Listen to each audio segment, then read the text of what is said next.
UP की राजनीति में इन दिनों ऐसा सवाल खड़ा हुआ है जिसने सत्ता की सबसे मजबूत हथियार माने जाने वाले हिंदू वोट बैंक को ही सवालों के घेरे में खड़ा कर दिया है। जिस नारे के दम पर भाजपा ने सबको एकजुट करने की कोशिश की, सीएम योगी का बटेंगे तो कटेंगे और पीएम मोदी का एक रहेंगे तो सेफ रहेंगे, ये सिर्फ नारा नहीं था बल्कि 2027 के चुनाव को लेकर रणनीति थी। लेकिन अभी हाल ही में आई यूजीसी के नए नियमों ने ऐसा भूचाल ला दिया है कि यही हिंदू वोट बैंक अब जातियों में बढ़ता नजर आ रहा है। ऐसे में आइए जानते हैं कि यूजीसी के नए नियम उत्तर प्रदेश की सियासत को किस तरह से बदल रहे हैं। लोकसभा चुनाव 2024 की हार भाजपा के लिए चेतावनी थी, जहां यूपी में पार्टी 66 से सीधे 36 सांसदों पर सिमट गई और सपा का पीडीए यानी पिछड़ा दलित अल्पसंख्यक फार्मूला हिंदुत्व पर भारी पड़ गया।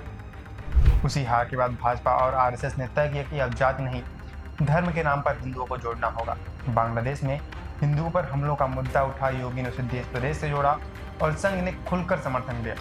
पीएम मोदी ने उसी लाइन को आगे बढ़ाया और कुछ समय के लिए लगा कि भाजपा ने पीडीए की काट ढूंढ ली है, क्योंकि उपचुनाव में पार्टी ने वापसी भी कर ली। लेकिन तभी यूजीसी के नए नियम सामने आए और पूरा खेल पलट गया। सवर्ण बनाम पिछड़े दलित की बहस ने सड़क से लेकर सोशल मीडिया और यूनिवर्सिटी कैंपस तक आग पकड़ ली। जिन ब्राह्मण, क्षत्रिय, वैश्य, कायस्थ और भूमिहार समाज को भाजपा की सबसे मजबूत ताकत माना जाता है, वही आज खुलकर नाराज दिखने लगा। छात्रों से लेकर प्रोफेसरों तक और नौकरी पेशा से लेकर प्रबुद्ध वर्ग तक सभी विरोध में उतर आए। हालात इतने बिगड़े कि मामला सुप्रीम कोर्ट तक पहुंचा और नियमों पर रोक लग गई। लेकिन तब तक समाज में दरार साफ दिखाई देने लगी थी। कॉलेज और यूनिवर्सिटी में छात्रों के बीच टकराव हुआ।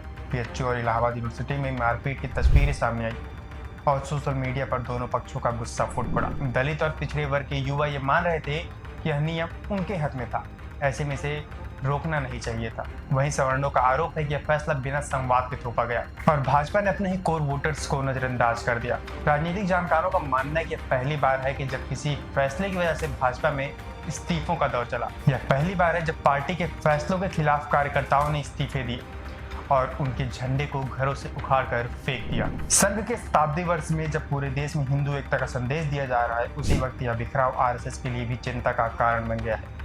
संघ के पदाधिकारी मानते हैं कि इसका असर गांवों तक दिख रहा है और अगर यह दूरी बढ़ती रही तो संगठन के कार्यक्रमों और जमीन पर काम करने वाली ताकत पर असर पड़ सकता है। जानकारों का कहना है कि राम मंदिर, काशी विश्वनाथ कॉरिडोर और महाकाल जैसे बड़े धार्मिक आयोजनों से जिस हिंदू वोट बैंक को एक धागे में पिरोया गया था, यूजीसी विवाद ने उसी धागे को कमजोर कर दिया है। हालांकि भाजपा डैमेज कंट्रोल मोड में, दिल्ली में बैठकों का दौर जारी है। भाजपा के आलाकमान इस समस्या का समाधान तलाश रहे हैं और सबका साथ सबका विकास के तहत एक संतुलन बनाने की कोशिश कर रहे हैं। ऐसे में आपको क्या लगता है कि यूजीसी विवाद की वजह से जातियों में बढ़ा टकराव 2027 के चुनाव में बीजेपी के लिए मुश्किलें बनेगी?